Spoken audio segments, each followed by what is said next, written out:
नमस्कार, मैं हूं सुमित कुमार नागर और कंप्यूटर गुरु हम में आपका स्वागत है। आज के टॉपिक में हम बात करने जा रहे हैं क्रिएट टेबल कमांड, जो कि एसक्यूएल के अंदर होती है। एसक्यूएल के अंदर क्रिएट कमांड किस वजह से यूज़ होती है, कहां कहां पर इसका यूज़ किया जा सकता है, वो सारी चीज़ें हम आज के टॉपिक में डिस्कस करेंगे। जो क्रिएट कमांड है वो हमारी डीडीएल कमांड होती है, जिसको बोलते हैं हम डाटा डेफिनेशन लैंग्वेज।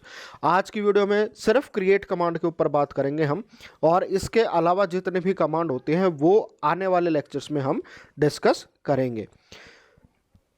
तो चलिए करते हैं टॉपिक की शुरुआत और बात करते हैं कि हमें जो क्रिएट कमांड है वो यूज़ करनी है तो क्यों करनी है।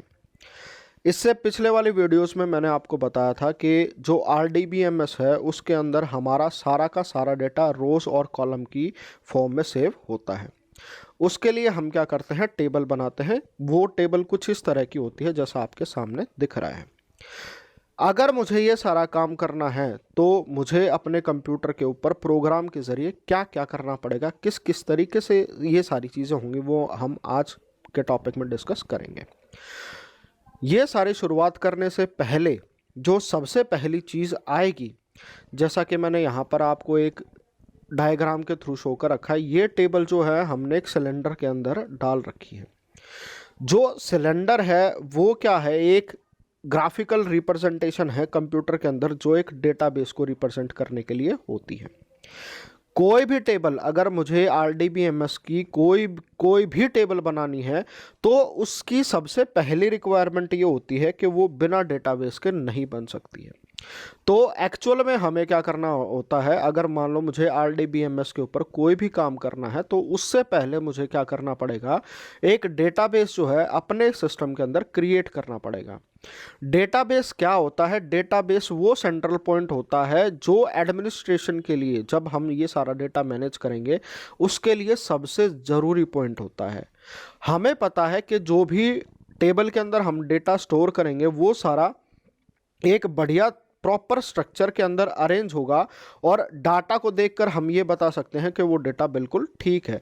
बट वो डेटा हमें डालना है तो सबसे पहले जो है हमें एक डेटाबेस क्रिएट करना पड़ेगा, क्योंकि विदाउट डेटाबेस कोई टेबल क्रिएट नहीं हो सकती है। जो डेटाबेस होता है वो एक्चुअल में क्या होता है, कंटेनर ऑफ टेबल होता है। अगर हमें अपने कंप्यूटर पर टेबल क्रिएट करनी है तो हमें सबसे पहले ये चीज़ चेक करनी पड़ेगी, या तो हमें कोई नया डेटाबेस बनाना पड़ेगा, या कोई पहले से अगर डेटाबेस एग्जिस्ट कर रहा है तो उसका यूज़ करना पड़ेगा। वो सारा हम कैसे करेंगे, किस तरीके से बनेंगे, तो वो सारा होता है एसक्यूएल के थ्रू। यानी कि जब भी मैं अपने कंप्यूटर के ऊपर एसक्यूएल यूज़ करूंगा और डेटाबेस के ऊपर टेबल बनाने से पहले हमें क्या करना पड़ेगा, एक डेटाबेस जो है वो सेटअप करना पड़ेगा, क्योंकि उसके बिना जो है हमारी टेबल स्टोर नहीं होंगी। वो डेटाबेस किस तरीके से सेटअप होता है, तो उसके लिए जो हमारे एसक्यूएल के अंदर यूज़ होती है वो होती है create database command. Create database command क्या करेगी, ये आपके सिस्टम के अंदर जो है एक नया डेटाबेस क्रिएट करेगी, जिसके अंदर जो है हम टेबल यूज़ कर सकते हैं। तो इसको जो है हम एसक्यूएल के अंदर जब भी लिखेंगे तो किस तरीके से लिखेंगे, क्रिएट डेटाबेस, और यहाँ आ जाएगा मेरे डेटाबेस का नाम। ये चीज़ लिखते टाइम आपने ध्यान देना है, जैसे मैंने यहाँ पर क्रिएट को जो है वो सेंटेंस स्ट्रक्चर में लिखा हुआ है। अगर आप चाहें तो इसको ऐसे भी लिख सकते हैं या ऐसे भी लिख सकते हैं, क्योंकि इन दोनों का मतलब क्या है, सेम होगा। क्योंकि इससे पिछले वाले लेक्चर में मैंने आपको जैसा बताया था कि एसक्यूएल जो होती है वो केस सेंसिटिव लैंग्वेज नहीं होती है। वहाँ पर या तो मैं कैपिटल में लिखूँ या स्मॉल में लिखूँ, सबका मतलब जो है वो बराबर होता है। तो अगर आप मेरी ये वाली वीडियो देख रहे हैं और आपने मेरी पिछली वाली वीडियो नहीं देखी है तो मैं आपसे रिक्वेस्ट करूंगा कि वो पिछले वाली वीडियो ज़रूर देख लीजिएगा, क्योंकि ये वाली वीडियो आपको उसके बिना समझ में नहीं आएगी। तो डेटाबेस क्रिएट करने के लिए या तो मैं ये कमांड यूज़ कर सकता हूँ, और इस वाले कमांड को यूज़ कर सकता हूँ कि create database if not exist. अगर डेटाबेस ऐसा क्रिएट नहीं होता है तो वो क्या करेगी, एक नया यहाँ पर क्रिएट कर देगी। तो इस तरीके से हम क्या कर सकते हैं, डेटाबेस क्रिएट कर सकते हैं। तो जैसे ही हम डेटाबेस क्रिएट कर देंगे उसके बाद हमें उसका यूज़ कैसे करना है, टेबल स्टोर करने के लिए। तो उसके बाद एसक्यूएल के ऊपर जो कमांड यूज़ होगी डेटाबेस यूज़ करने के लिए वो होगी हमारी यूज़ कमांड। यूज़ कमांड, और यहाँ पर क्या आ जाएगा, डेटाबेस का नाम आ जाएगा। और जैसे ही नाम आएगा आपने इस चीज़ का ध्यान रखना है कि उन सब के पीछे जो है वो सेमीकोलन जो है वो ज़रूर लगाना है, क्योंकि जैसा कि मैंने आपको इससे पिछले वाली वीडियो में बताया था कि हमारा जो एसक्यूएल है उसके अंदर जो टर्मिनेशन होता है स्टेटमेंट का, जहां से उसको ये पता चलेगा कि स्टेटमेंट खत्म हो गई है, वो सेमीकोलन के निशान के बिना पता नहीं चलता है। तो सेमीकोलन का निशान लगाना बहुत ज़्यादा ज़रूरी है। तो डेटाबेस जो हमने यूज़ किया था उसको मुझे अपने प्रोग्राम में यूज़ करना है, एसक्यूएल के अंदर यूज़ करना है। तो पहली कमांड में हमने क्रिएट किया, दूसरे में हम क्या करेंगे, यूज़ करेंगे। और यूज़ करते टाइम हम यहाँ पर क्या देंगे, सेम नाम देंगे।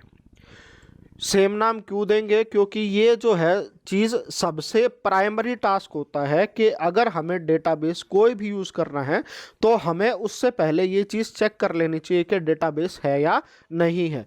तो वो चेकिंग हम किस तरीके से करेंगे, वो चेकिंग करेंगे हम एसक्यूएल की एक दूसरी कमांड से, जो क्या होती है शो डेटाबेसेस। ये क्या करेगी, मेरे कंप्यूटर पे या मेरे फोल्डर पे जिस पे प्लेस पर मैं जहाँ पर काम कर रहा हूँ वहाँ पे जितने भी डेटाबेस होंगी उस डेटाबेस की लिस्ट दे देगी।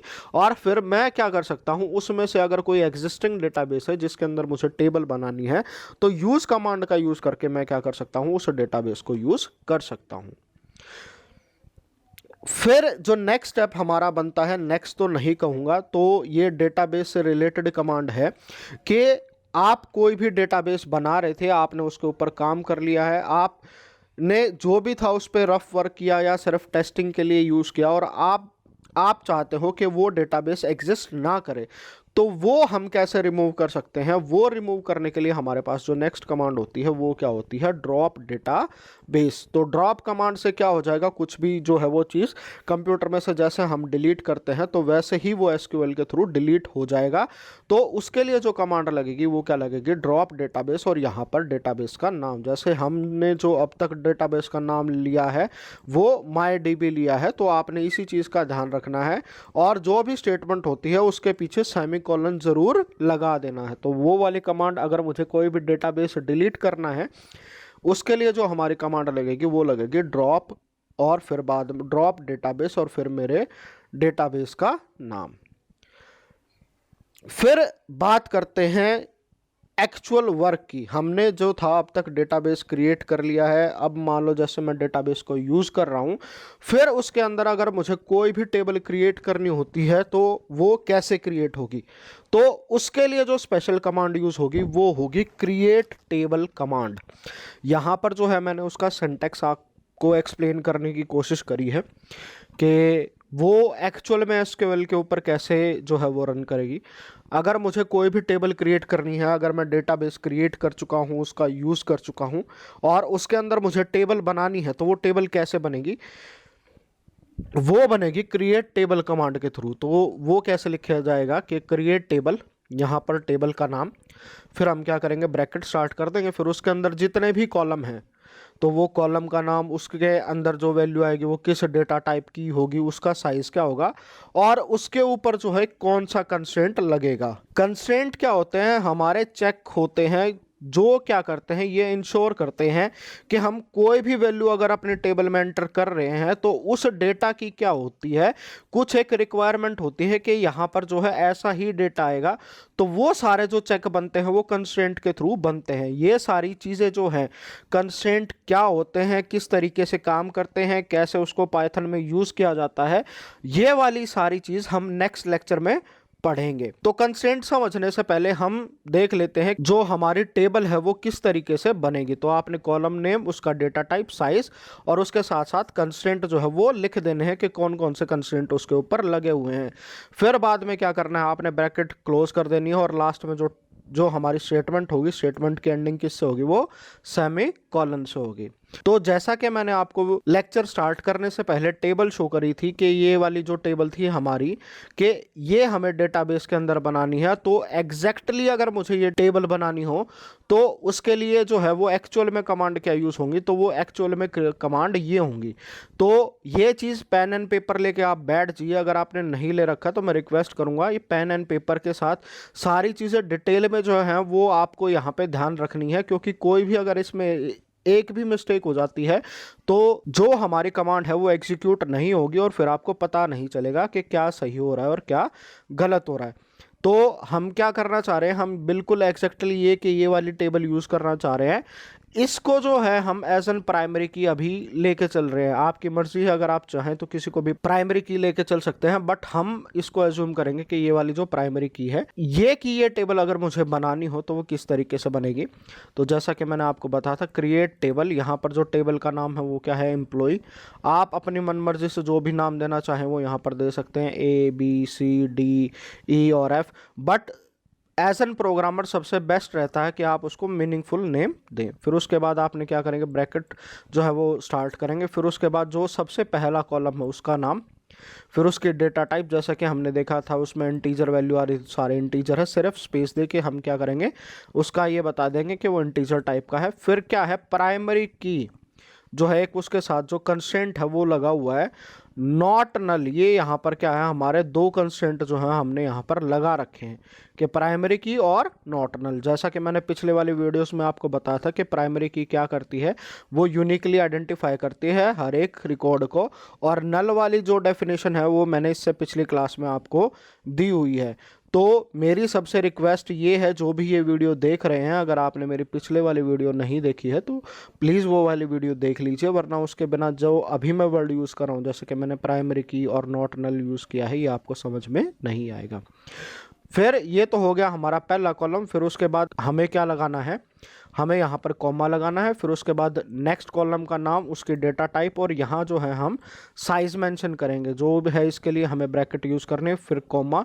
फिर उसके बाद हम क्या करेंगे, नेक्स्ट कॉलम पे जाएंगे, नेक्स्ट कॉलम की डेटा टाइप क्या होगी, फिर उससे नेक्स्ट कॉलम क्या होगा, उसकी डेटा टाइप और उसका साइज़ क्या होगा।